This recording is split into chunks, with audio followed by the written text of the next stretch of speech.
Hey friends, welcome back to the My Creative Days podcast. I'm Lindsay, and I'm always looking for ways to save money, make life easier, and stay creative in the process. Around here, we talk about DIY projects, thrifting, home decor, furniture flipping, flipping houses, and so much more. I also share a lot of Q&As because I love answering your questions and diving into real life stuff you're actually dealing with. So whether you're listening in the car, working on a project, cleaning the house, or just sneaking in a quiet moment to yourself, I'm really glad you're here. So today I am actually answering a question that I got recently that I thought was such a good question. And I have received this a few times before in the past, but I thought this would be a great one to answer on the podcast. So the question was, have you ever rented a booth in an antique mall or somewhere and to sell items, and do you think it's worth it? So the short answer is no. I have never personally been in a booth. I have looked in or rented a booth. I have looked into it a couple times, but I've talked to a lot of people that have had booths, and I think where we live, I just don't think we have the best what am I trying to say? Like places for it, the locations of some of them I don't really love. And so if I were considering renting a booth tomorrow, these are all the questions that I'd be asking before I signed anything or signed up to do anything. Because I think a lot of people see a booth as passive income. You just stock it, you walk away, and the money just rolls in. But if you really want it to be successful, the people that do it well, you need to treat it like a business. So if you've ever thought about renting one, grab a notebook today, because these are the things that I think you need to know first. So number one, I have notes here in front of me, and I really try to stay on task and stay on my notes, but I brought up location. So number one, the location of where this booth is a huge selling point for me. So if I knew I lived in a small town that drew in a lot of, maybe tourists or just people coming through, and there was a lot of antiques and that kind of stuff around, that would entice me more than a building that sits way out of the way somewhere and doesn't see any just regular day-to-day traffic. Does that make sense? So I think location is key.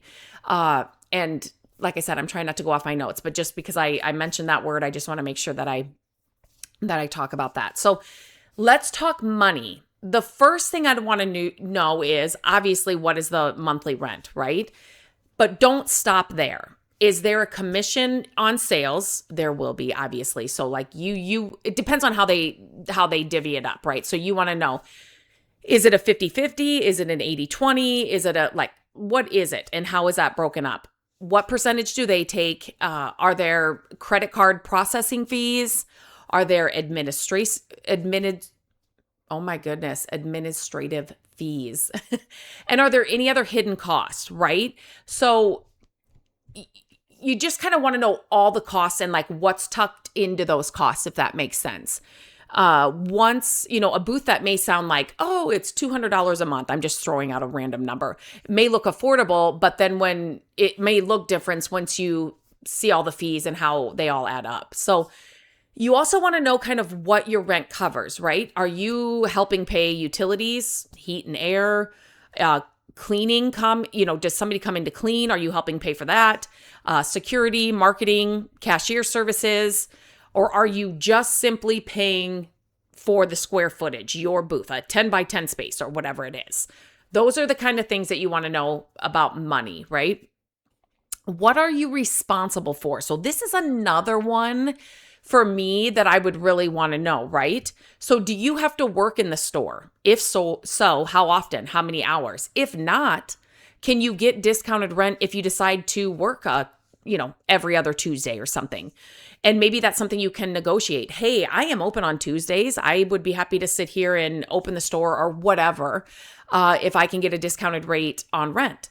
Do you clean your own booth? Are you responsible for cleaning, the bathrooms twice a month, or for like dusting it, rearranging it? I'm pretty certain that is across the board, restocking it, that's going to be your responsibility. How often are you expected to stop in, right? Do they want you to constantly bring in new merchandise? Is there a rule about that? Uh, because booths are not just a set it and forget it. And especially, hopefully, right, the goal, if you're going to set up a booth, the goal is to get people there and taking things home. So your booth will hopefully be empty. And so you'll have to restock it and be in there more often than not, right? And I think that booths do best when they are maintained regularly and rearranged regularly. You know what I mean?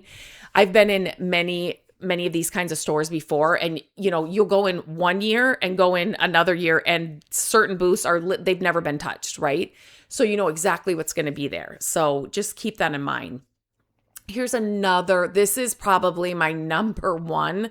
I mean, cost, obviously, but how much traffic does the store get? This is huge for me. You can have the most beautiful booth in the building, but if nobody is walking through the doors, it does not matter.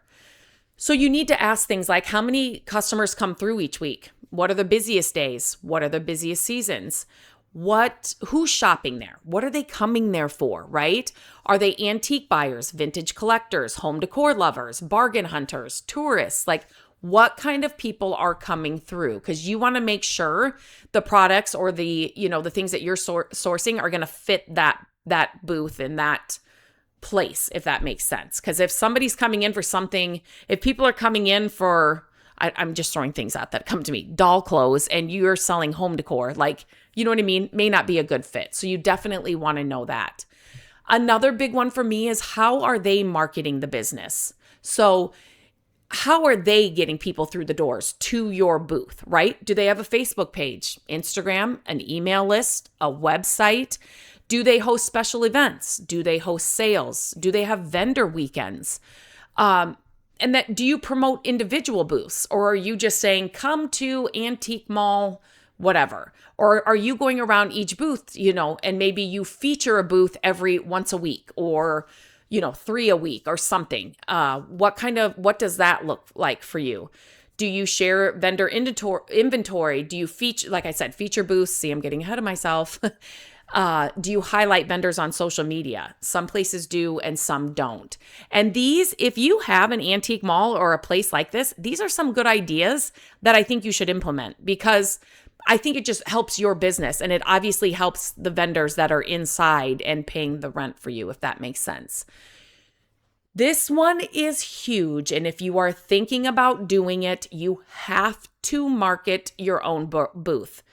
Like, literally, this booth needs to become your new identity, right? This is your new personality. You need to, I think this is where a lot of people get it wrong, right? They think, I'll run a booth, people will find me. But that's usually not how it works at all. So you need to become your own marketing department. If you already have an Instagram page, a Facebook page, a TikTok page, whatever, for something else, start a new one. And this new one is all about your booth. Like, that is it. So start a Facebook page, start an Instagram page, post new inventory, create reels, show when you're sourcing. So you can say, hey, coming to the booth is XYZ. Show maybe, like a haul of what you just got. Then show yourself, taking it into the booth and then setting it up in the booth. Show when you're rearranging the booth. Tell when you're having, a sale. Use local hashtags, tag the store, share booth updates. It literally needs to become your personality. You should be posting on that page all the time. You need to show them why they need to make the trip in. And what would be even more amazing is if you show, hey, this is coming to the booth or whatever. It'll be there Friday at 9 a.m. when we open. You've got people outside waiting for the antique place or whatever to open so that they can come in and get that thing that you showed at 9 a.m. You want that, because usually, not all the time, but usually if you're somebody like me, you're picking up one-of-a-kind things, right? So you have this one stool, whatever, this antique stool that you're going to be bringing in. There's only one, right? So you just want to, you kind of want to create that FOMO. Like, if you don't come, Friday at 9, somebody else is going to be here to get it. So, and then hopefully, this is I could take a hard left here and like really talk about why you should be creating a social media account. But hopefully it isn't even like you're just selling things right away. Like somebody saying, hey, I will Venmo you right now. I'll pay you extra just to do that so that I know I can get that stool. Does that make sense? So vendors that I see doing well, they are talking about their booth or the everything that goes into it constantly, right? You got to do that. How do sales work? So these are some questions that I want to know about that. So how are sales tracked? How do customers check out? How often do I get paid? Is it weekly? Every 2 weeks? Is it monthly? Does the rent just come out of that check, or am I writing you like a separate check for rent? How do returns work? What happens if something breaks? What happens if something gets stolen?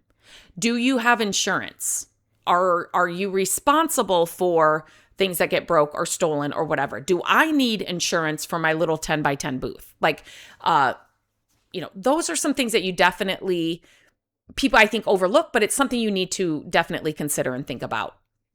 And so this is, I already kind of talked about this, but the location matters. And I'm going to be completely honest. That's probably my main issue with what we have right near us. We have some that are like in surrounding areas, but right near us, it's the locations of most of them. There's just not a lot of traffic. And you're only going there unless you know you're going there, right? Like you're driving there to go to this place. It's not like you're just going to get a lot of, street traffic just for people being like, hey, what's in here? You know what I mean? So location is huge for me. Can you move later? So how long do you have to sign a contract? Like you have to rent a booth for 6 months, a year, whatever.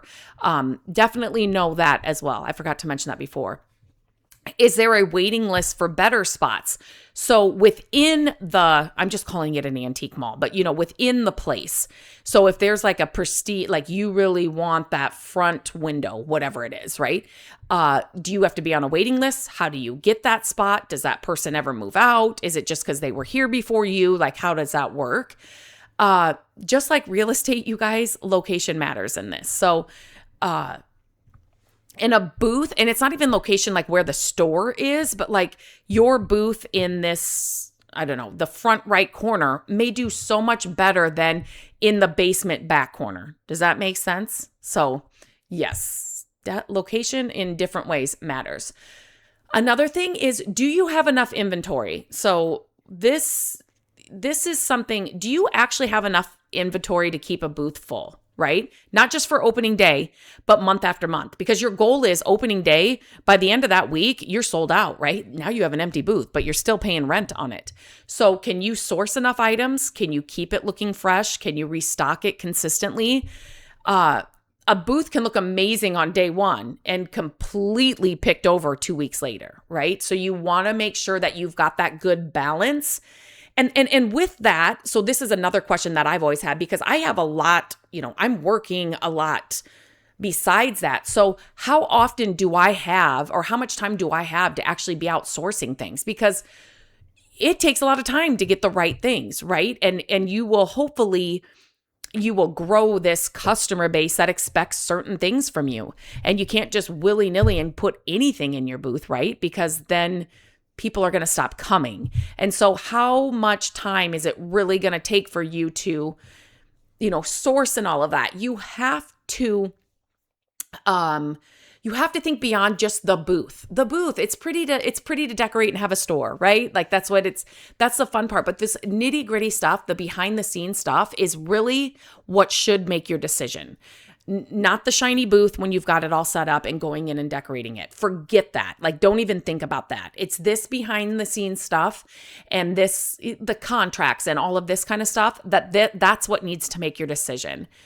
Before signing anything, how long is the contract? Can I leave whenever I want? Do I have to give a notice? 30 days, 60 days, 90 days, whatever. Are there penalties for leaving early? Think about those things and ask those things before you sign anything. And another good way to do this is talk to current vendors that are in this place, right? They are going to be your best friend, and they are going to be the people that are going to be like, this is so worth it, that we get a ton of people in here, really be here, or make sure it's stocked on Saturdays, whatever it is. Talk to them, not just the owner, the vendors. Ask them, are they making any money? What do you wish you knew beforehand, before you signed here? How often do you restock? restock? Would you rent here again?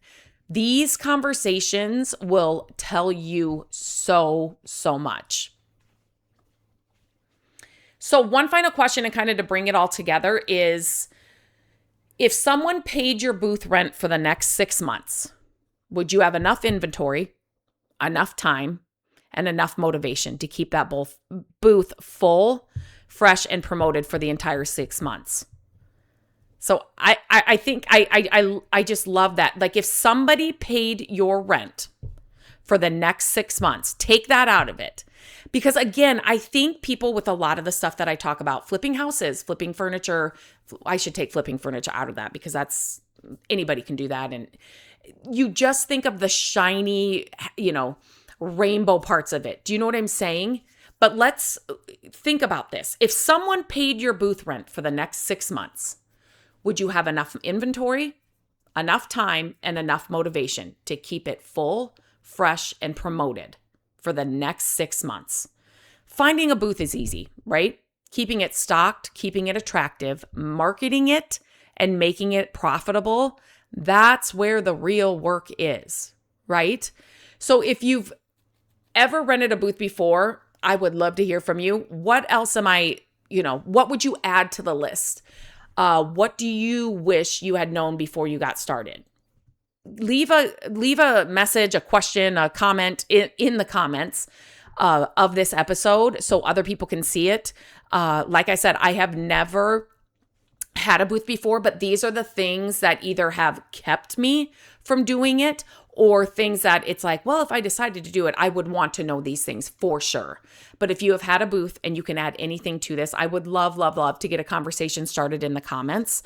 So please do that. I would love to help as many people as we can. And as always, thank you so much for listening to the podcast. Please subscribe to the YouTube channel. So this is now a YouTube hosted podcast. And so we would love for you to subscribe to the channel. Then you will never miss an episode.